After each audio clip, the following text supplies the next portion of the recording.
What's up mga kabakyard? Meron nga pala tayong personal broodcock natin. Ito nga pala yung pinakaunang broodcock ko. Siya nga pala ay red kelso sweater. Yan, ito yung palatandaan ng sweater. Ito. At ito naman sa kelso. Red kelso. Yan. So napansin ko sa mga patuka nila, mga konti na. So nag-restock na ako. So yan. Papakita ko sa inyo kung paano namin pinalagay. At saka yan, tara. So guys, ilalagay muna natin to. Kasi ilalagay natin, i-refill natin. So ilalagay muna natin guys. So ito nga pala guys, si scratch pin. Mura lang to. Nasa 300 lang siya, so pwede nyo bilhin. Pero pang bantam siya. So guys, ito nga pala is Stag Developer Crumble. Ito nga pala yung mga pinapatukan namin sa 1 to 4 months na manok. Yan, ito yung mga manok. So guys, hindi lang ito yung binili namin Meron din kami binili Enertone at saka Vitamin Pro para sa kanilang para hindi sila matabuan ng mga sakit, sipon, at ang dami ng mga vitamins guys. Kada gram yan, nagkakaginan sila. So madami to, isasalin natin to lahat. At ito guys ay parang 1 kilo, dalawa o kalahati. So ito guys, isasalin din natin to. So, samahan nyo na ako dun. So guys, ito nga pala yung mga walang laman. Ito yung paglalagyan natin sa Stag Developer. Ito naman yung Enertone. At saka yung Vitamin Pro para sa tandang. At saka sa mga stags dito, mga pulit. Yan. So, lalagyan na nga pala natin. At ikakat natin to. So, yan. So guys, nabuksan na natin siya. At ilalagay na natin yung takalan. Ito nga pala guys, nasabi ko na, so sasabihin ko ulit. Ito nga pala guys, 35 grams to 40. So, lagyan na natin. So guys,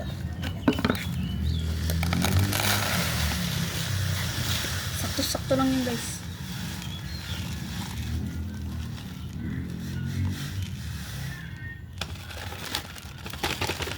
So guys, ito mga natira sa ilayang. Ibigay ko lang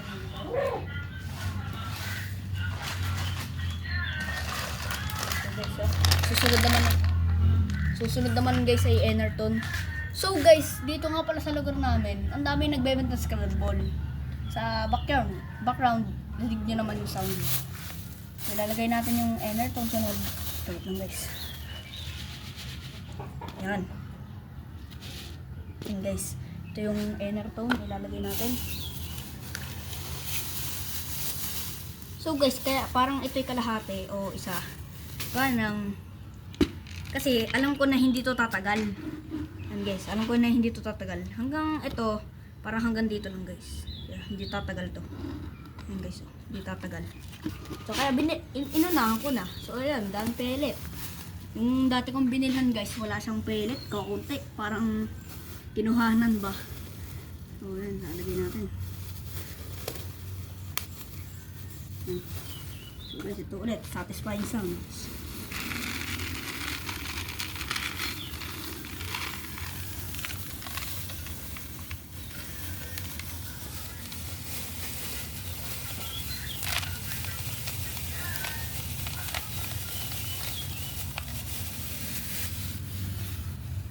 So guys, kaya ako nga pala sila binibilhan agad. Kahit hindi pa naman ubos, kasi alam ko na mauubos din yun. Hindi naman matagal siya mauubos, pero kasi 2 times kami nagpapakain, isang punulit. Parang ganito guys. Kaya madami na din. So, yung isa din, paputuka din tayo. Papakita ko din sa'yo, sa inyo. Yan. Papakain din nga pala tayo. O, tara. So guys, magpapatuka na nga pala tayo ng mga stags. Ito yung pinakita ko sa inyo kanina, Stag Developer. Ang sa amin kasi, 6 na stags. Katubas na ay ano nito, mga 3. Kasi hindi nila ubos yung mga 4.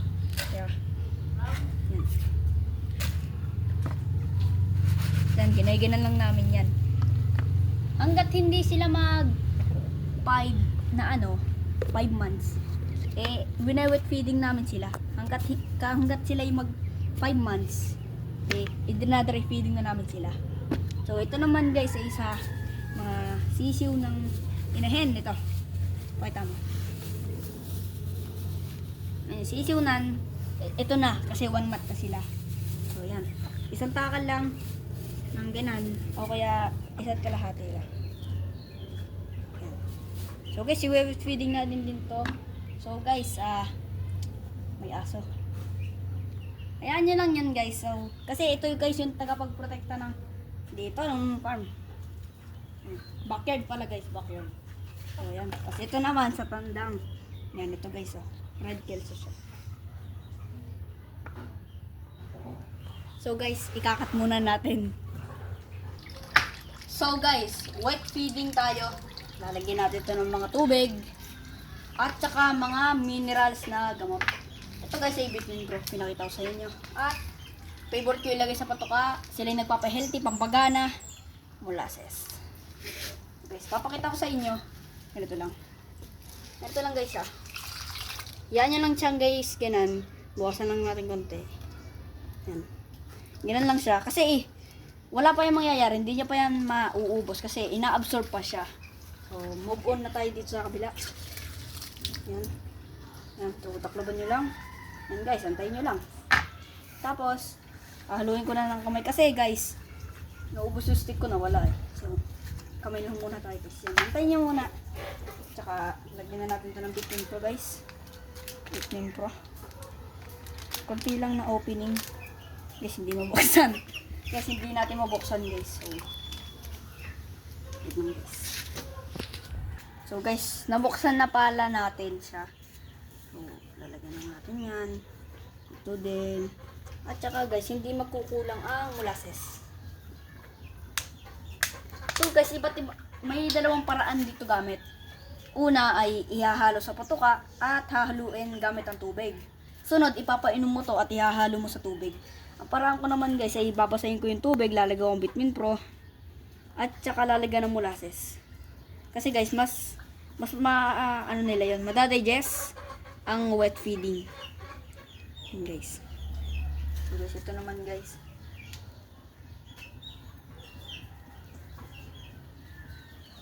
So guys, tinitipid ko nga pala to kasi mahal to guys. So i-stick ko na yan.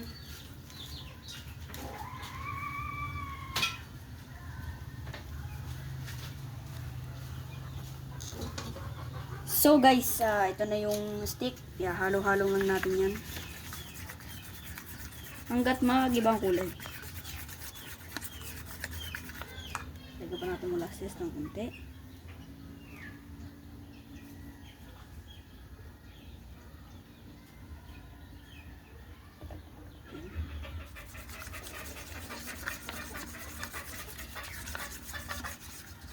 Yan. So, dapat siya itsurang gano'n. Susunod naman ay dito. Ganun din ang gagawin.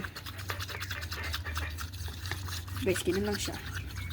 So, pag minsan, hinahalo ako to ng mga ganito. Mga buo. Ito kasi kulang guys ng tubig. Ito, puno-puno na tubig. Kasi guys, mas maganda yung mas marami. Para mas marami ka rin malagay na molasses, Vitamin Pro. Pero mas maganda sa akin kasi yung tama na ng tubig. Parang ganito itsura. So, ito na lang. Haluin din natin ito.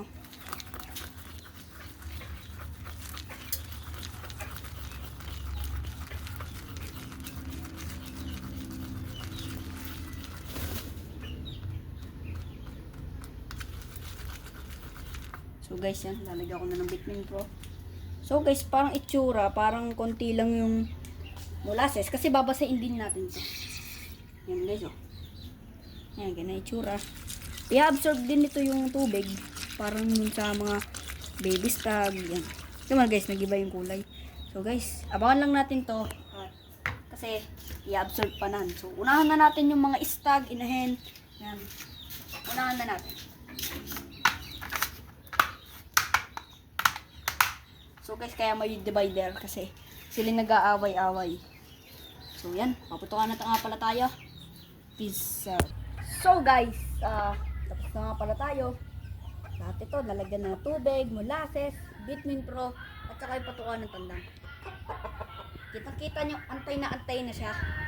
So guys, padaanin lang muna natin yan kasi nakakasira ng voice. Nakadaan na guys. So, paputukan na natin. Time check nga pala tayo para mga 4:30 na. 4:30 na ng hapon. So guys, ito na, ibabagsak na natin.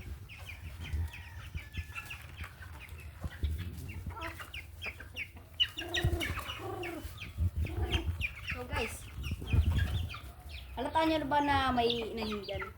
Hindi talaga yan dyan. Ito talaga yung patuka niya. So guys, ito.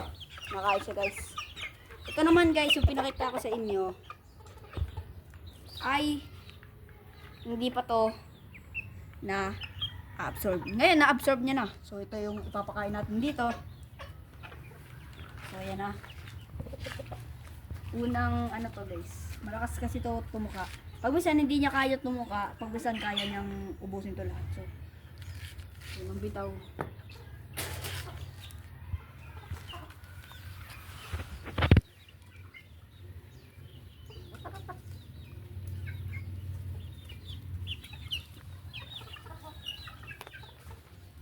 So guys, meron nga pala tayong good news. Ay nangitlog ulit nga pala yung inahin natin na yan.